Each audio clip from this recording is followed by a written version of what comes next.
إن الحمد لله والصلاة والسلام على رسول الله صلى الله عليه وآله وسلم أما بعد فأعوذ بالله السميع العليم من الشيطان الرجيم من همزه ونفخه ونفثه وبشر المؤمنين بأن لهم من الله فضلا كبيرا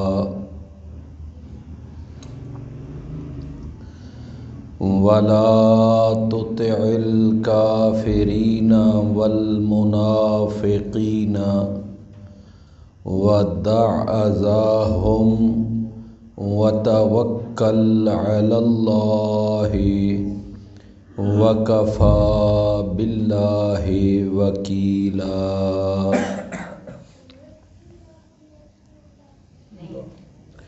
وبشر المؤمنین، اور آپ خوشخبری سنا دیجئے ایمان والوں کو، بِأَنَّ لَهُمْ، کہ بے شک ان کے لیے،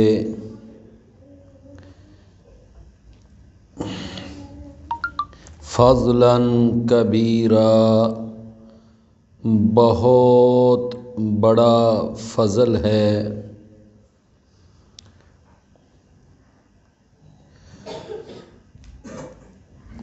وَلَا تُطِعِ الْكَافِرِينَ، اور اے نبی کریم صلی اللہ علیہ وسلم آپ نہ بات مانیے کافروں کی، والمنافقین، اور منافقوں کی، وَدَعْ أَذَاهُمْ،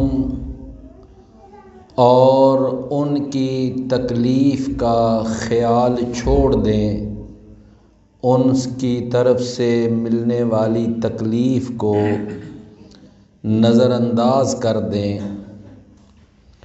وَتَوَكَّلْ عَلَى اللَّهِ، اور اللہ تعالی پر توکل کیجئے، وَكَفَى بِاللَّهِ وَكِيلًا، اور کافی ہے اللہ تعالی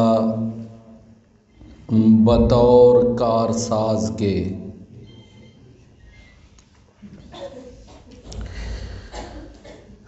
پیارے بھائیو، یہ آج ہم سورۃ الاحزاب کی انشاءاللہ آج کے سبق میں درس میں 3 آیتیں انشاءاللہ پڑھنے کی کوشش کریں گے۔ آیت نمبر 47 اور آیت نمبر 48 اور ایک آیت نمبر 49۔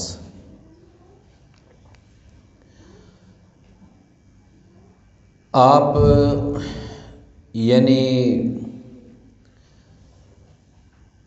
یہ بات ذہن میں رکھ کر آپ بیٹھا کریں، تشریف لایا کریں کہ یہ ہمارا جو یہاں آنا ہے، یہ ہمارا درس کم ہے اور کلاس زیادہ ہے۔ اس کو آپ کلاس کا درجہ دیا کریں کہ یہ ہماری ایک ہفتہ وار کلاس ہے۔ تو کلاس کے اندر جو ہوتا ہے وہ سبق پڑھا جاتا ہے، تو انشاءاللہ ہم نے آج بھی اپنی اس کلاس میں یہ سبق ہی پڑھنا ہے۔ اللہ تعالیٰ نے ان پہلی 2 آیات کے اندر اپنے پیارے پیغمبر جناب محمد الرسول اللہ صلی اللہ علیہ وسلم کو کچھ حکم جاری کیے ہیں، آرڈر جاری کیے ہیں نبی کریم صلی اللہ علیہ وسلم کو۔ اللہ احکم الحاکمین ہے، رب العالمین ہے، پوری کائنات کا خالق مالک رازق ہے، شہنشاہ کون و مکان ہے، تو وہ اپنی مخلوق میں سے جس کو جو چاہے آرڈر جاری کر سکتا ہے۔ تو محمد کریم صلی اللہ علیہ وسلم بھی اللہ کی مخلوق کا حصہ ہے۔ تو اللہ تعالیٰ نے پہلا حکم یہ جاری کیا کہ اے نبی صلی اللہ علیہ وسلم بشر المؤمنین، کہ آپ خوشخبری سنا دیجئے مومنوں کو۔ کس بات کی خوشخبری سنا دیجئے؟ بِأَنَّ لَهُم مِّنَ اللَّهِ فَضْلًا كَبِيرًا، کہ بے شک ان کے لیے اللہ تعالیٰ کی طرف سے بہت بڑا فضل تیار کیا گیا ہے۔ اور یہ بہت بڑا فضل جو اللہ نے تیار کیا ہے وہ کیا ہے؟ اللہ تعالیٰ نے ارشاد فرمایا کہ وہ جو بہت بڑا فضل ہے نا، اس کی اللہ نے وضاحت خود بیان کی۔ فرمایا ان الذین آمنوا وعملوا الصالحات، بے شک وہ لوگ جو ایمان لائے اور انہوں نے نیک عمل کیے، یہ لوگ جو ہیں فی روضات الجنات، یہ بڑے بڑے باغوں کے اندر اور بہشتوں کے اندر اللہ ان کو داخل کرے گا۔ لہم ما یشاءون فیہا، ان جنتوں میں وہ جو چاہیں گے اللہ ان کو مہیا کرے گا۔ جو ان کے دل کے اندر خواہش یا ڈیمانڈ پیدا ہوگی، فوراً ان کی ہر خواہش کو پورا کیا جائے گا۔ میرے بھائیوں، یہ ایک جنت ہی ایسا مقام ہے کہ جہاں انسان کی ہر تمنا پوری ہوگی۔ یہاں پر کئی جال سازی کرنے والوں نے اپنے اشتہار لکھے ہوتے ہیں، وہ تمنا ہی کیا جو پوری نہ ہو۔ حالانکہ یہ سب بکواس ہے۔ دنیا کے اندر بڑے بڑے بادشاہوں اور بڑے بڑے مالداروں کی بھی ہر تمنا پوری نہیں ہوتی، لیکن جنت وہ مقام ہے جہاں ہر تمنا پوری ہوگی۔ اللہ تعالیٰ نے ارشاد فرمایا کہ یہ جو جنتیں ہیں نا، یہ جس کو مل گئیں، ذالک ھو الفضل الکبیر، یہ ہے وہ اللہ کی طرف سے ملنے والا بہت بڑا فضل۔ تو اللہ تعالیٰ نے خود وضاحت کر دی نا کہ وہ فضل کبیر کیا ہے، وہ ہے اللہ کی جنتیں۔ اس کے اندر ایک وہ فضل بھی اور وہ برتری بھی مراد ہے جو اللہ تعالیٰ نے امت محمدیہ صلی اللہ علیہ وسلم کو باقی امتوں کے اوپر برتری عطا فرمائی۔ صحیح بخاری میں حدیث آتی ہے کہ رسول اللہ صلی اللہ علیہ وسلم نے ایک دفعہ ارشاد فرمایا کہ اللہ تعالیٰ نے یہ جو تورات والے ہیں یعنی یہودی، اللہ نے ان سے صبح سے لے کر ظہر تک ان سے کام کروایا۔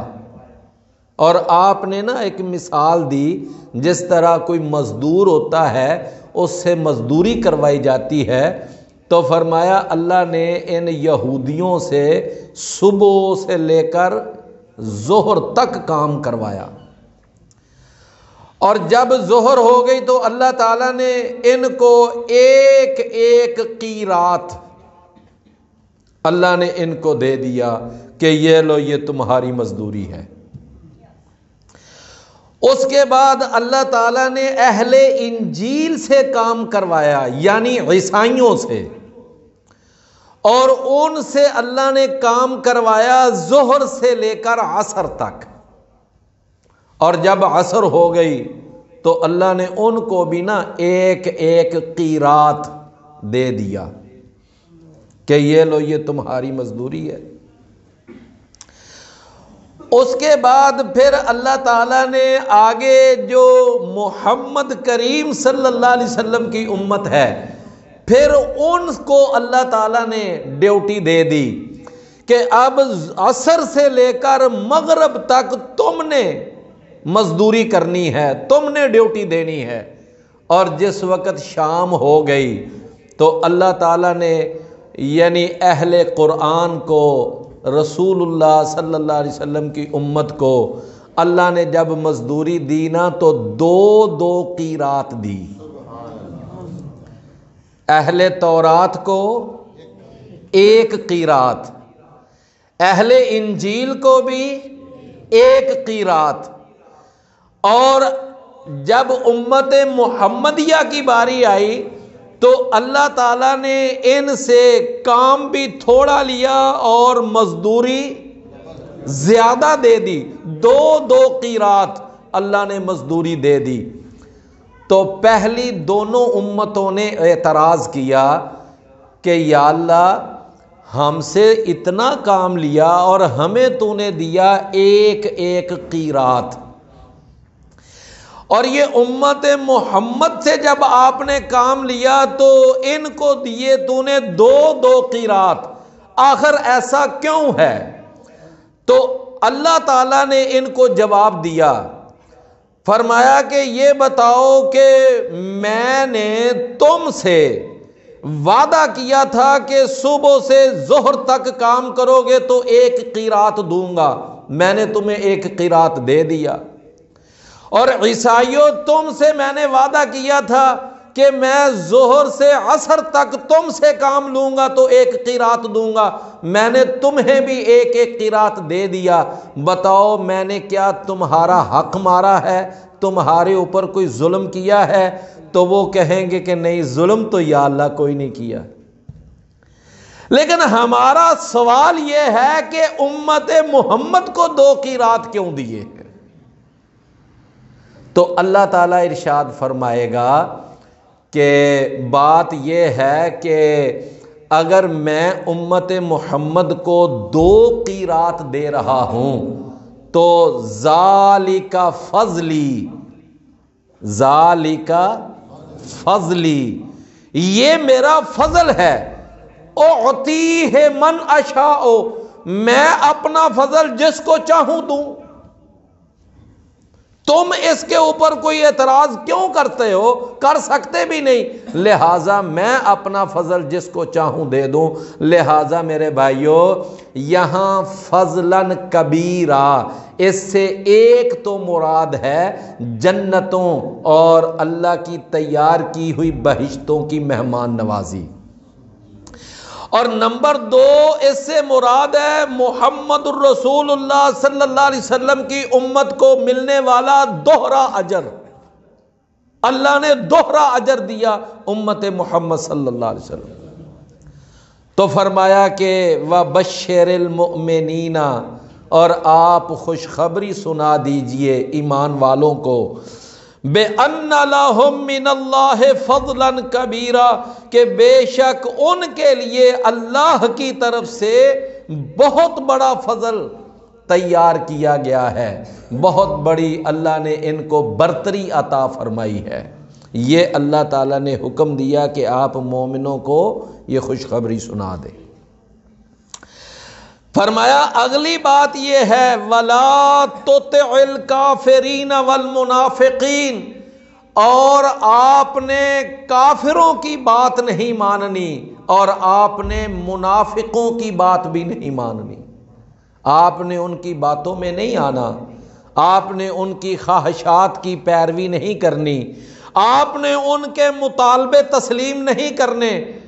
یعنی اللہ تعالیٰ نے رسول اللہ صلی اللہ علیہ وسلم کو کافروں کی بات ماننے سے بھی منع کر دیا اور منافقوں کی بات ماننے سے بھی منع کر دی۔ قرآن مجید کے اندر سورہ القلم ہے نا 29ویں پارے میں، وہاں پر اللہ تعالیٰ نے ارشاد فرمایا وَلَا تُطِعِ الْمُكَذِّبِينَ، اے نبی آپ نے ان جھٹلانے والے کافروں کی بات نہیں ماننی۔ وَدُّوا لَوْ تُدْهِنُوا فَيُدْهِنُونَ، یہ تو چاہتے ہیں کہ اے نبی کچھ آپ نرم پڑ جائیں اور کچھ ہم بھی نرم پڑ جاتے ہیں، اور اس طرح ہم مل جل کر ہم ایک دوسرے کے ساتھ ہم آہنگی کے ساتھ زندگی گزاریں۔ تو لہٰذا وہ تو آپ کو پھسلانا چاہتے ہیں، آپ کو آپ کے موقف سے ہٹانا چاہتے ہیں اور آپ سے آپ کا مشن چھڑانا چاہتے ہیں، لیکن اے نبی وَلَا تُطِعِ الْمُكَذِّبِينَ وَدُّوا لَوْ تُدْهِنُوا فَيُدْهِنُونَ، وہ آپ کو چاہتے ہیں کہ کچھ آپ نرم پڑ جائیں، کچھ ہم بھی نرم پڑ جاتے ہیں۔ میرے بھائیوں، آپ میں سے اکثر بھائیوں نے علماء سے یہ بات سنی ہوگی کہ مشرکین مکہ نے ایک دفعہ رسول اللہ صلی اللہ علیہ وسلم کو یہ آفر کی تھی، کہا تھا کہ اے محمد صلی اللہ علیہ وسلم، یہ ہماری آئے روز کی جنگ، یہ لڑائی، یہ ٹسل اور یہ ہمارا ایک دوسرے کے ساتھ یہ مخالفانہ انداز، یہ اچھا نہیں۔ مکے کے اندر ایک عجیب افراتفری پیدا ہو چکی ہے، باپ اب بیٹے سے نفرت کرتا ہے، بیٹا اپنے باپ سے نفرت کرتا ہے، بھائی بھائی سے جدا ہو چکا ہے، ماں بیٹی سے بگڑ چکی ہے، جب کہ آپ نے یہ دعوت شروع کی ہے۔ جو بھی آپ کی دعوت کو قبول کر لیتا ہے، فرمایا وہ اگر بیٹا ہے تو اپنے کافر باپ سے نفرت کرتا ہے اور اس کے ساتھ بائیکاٹ ہے، اگر بھائی ہے تو وہ اپنے بھائی سے نفرت کرتا ہے۔ یہ آپ کی اس دعوت نے یہاں ہمارے درمیان نفرت پیدا کر دی، لہٰذا ہم چاہتے ہیں کہ یہ بات ختم ہونی چاہیے۔ اگر آپ چاہتے ہیں نا تو ہم آپ کو پورے جزیرۃ العرب کا بادشاہ بنا دیتے ہیں، لیکن یہ اپنی دعوت بند کر دو۔ اگر آپ چاہتے ہیں کوئی دولت اور مال، ہم پورے عرب سے سونا چاندی اکٹھا کر کے آپ کے قدموں میں ڈھیر لگا دیتے ہیں، لیکن یہ اپنی دعوت بند کر دو، اپنا مشن بند کر دو۔ اور اگر آپ کسی حسین و جمیل عورت سے شادی کرنا چاہتے ہیں، ہم ایک حسینہ و جمیلہ عورت کے ساتھ آپ کا نکاح کر دیتے ہیں۔ جب یہ تینوں آفریں رسول اللہ صلی اللہ علیہ وسلم کو ہوئیں، رسول اللہ صلی اللہ علیہ وسلم نے فرمایا کہ تم پھر میری بات سمجھے ہی نہیں، یہ مال و دولت، یہ حسن و جمال اور یہ اقتدار، یہ عہدہ، یہ منصب، یہ کرسی، یہ میرا مطمع نظر نہیں، میں تو اصل میں ایک مشن اور ایک دعوت لے کر آیا ہوں، اور میں لوگوں کو غیر اللہ کی عبادت سے ہٹا کر ایک اللہ کے در پہ جھکانا چاہتا ہوں۔ یہ میرا ایک مشن ہے، اور میں تمہیں حرام اور حلال بتاتا ہوں، اچھی اور بری کی تمیز کراتا ہوں۔ لہٰذا انہوں نے پھر ایک آفر یہ کی تھی کہ چلو اے محمد صلی اللہ علیہ وسلم، ہماری ایک پیشکش یہ بھی ہے کہ 1 سال ہم تیرے معبود کی عبادت کر لیا کریں اور 1 سال تو ہمارے معبودوں کی عبادت کر لیا کر۔ میرے بھائیوں، یہ ساری پیشکشیں کن کی طرف سے تھیں؟ یہ کافروں کی طرف سے۔ اس موقع پر پھر اللہ نے قرآن میں سورت اتاری، فرمایا قل یا ایھا الکافرون لا اعبد ما تعبدون ولا انتم عابدون ما اعبد ولا انا عابد ما عبدتم ولا انتم عابدون ما اعبد لکم دینکم ولی دین، فرمایا کہ جن معبودوں کی تم عبادت کرتے ہو میں ان کی عبادت نہیں کر سکتا، سوال ہی پیدا نہیں ہوتا، اور جس معبود کی میں عبادت کرتا ہوں تم ان کی عبادت نہیں کرتے۔ فرمایا تمہارا دین اور ہے، میرا دین اور ہے، تمہارا منہج اور ہے، میرا منہج اور ہے، تمہاری دعوت اور ہے، میری دعوت اور ہے، تمہاری پکار اور ہے، میری پکار اور ہے، لہٰذا یہ ممکن نہیں کہ میں تمہاری بات مان لوں۔ تو اللہ تعالیٰ نے بھی یہی کہا تھا نا، وَلَا تُطِعِ الْكَافِرِينَ وَالْمُنَافِقِينَ، آپ نے ان کی بات نہیں ماننی، تو نبی صلی اللہ علیہ وسلم نے نہیں مانی۔ فرمایا کافروں کی بات بھی نہیں ماننی، اور منافقوں، یہ جو اندر گھسے بیٹھے ہیں اور یہ نام نہاد مسلمان، کلمہ اوپر سے پڑا ہوا ہے، اندر سے اسلام کی جڑیں کاٹ رہے ہیں، یہ آستین کے سانپ، تم نے ان کی باتوں میں بھی نہیں آنا۔ فرمایا کافروں کی بات بھی نہیں ماننی، اور تم نے ان منافقوں کی بات بھی نہیں ماننی۔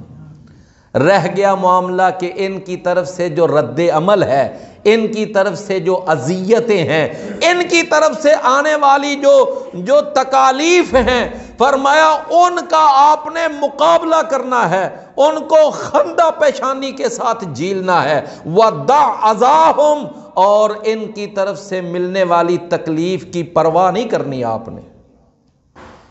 فَاصْبِرْ عَلَىٰ مَا يَقُولُونَ، فرمایا جو یہ باتیں آپ کے خلاف کہتے ہیں آپ برداشت کریں، آپ صبر کریں۔ رسول اللہ صلی اللہ علیہ وسلم کو کبھی شاعر کہتے، کبھی مجنون کہتے، کبھی آپ کو کاہن کہتے، کبھی آپ کے بارے میں یعنی یہ کہتے کہ یہ محمد نہیں بلکہ مزمم ہے۔ مزمم کا کیا معنی ہوتا ہے؟ مذمت کیا ہوا ہے۔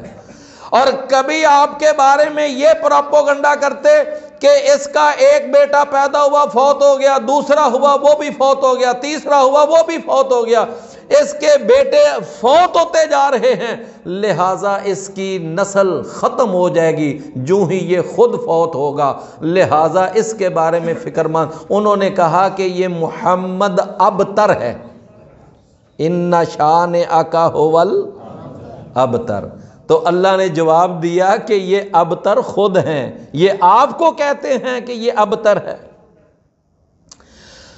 تو لہٰذا میرے بھائیوں اللہ تعالیٰ نے پھر یہ بھی ساتھ فرمایا وَدَعْ عَذَاهُمْ، کہ ان کی طرف سے آپ کو کوئی پروپیگنڈا کیا جائے، آپ کو تان و تشنیع کی جائے، آپ کے بارے میں طرح طرح کی یعنی ہرزہ سرائی کی جائے، آپ نے ان ساری باتوں کو آپ نے برداشت کرنا ہے۔ کیا کرنا ہے؟ برداشت کرنا ہے۔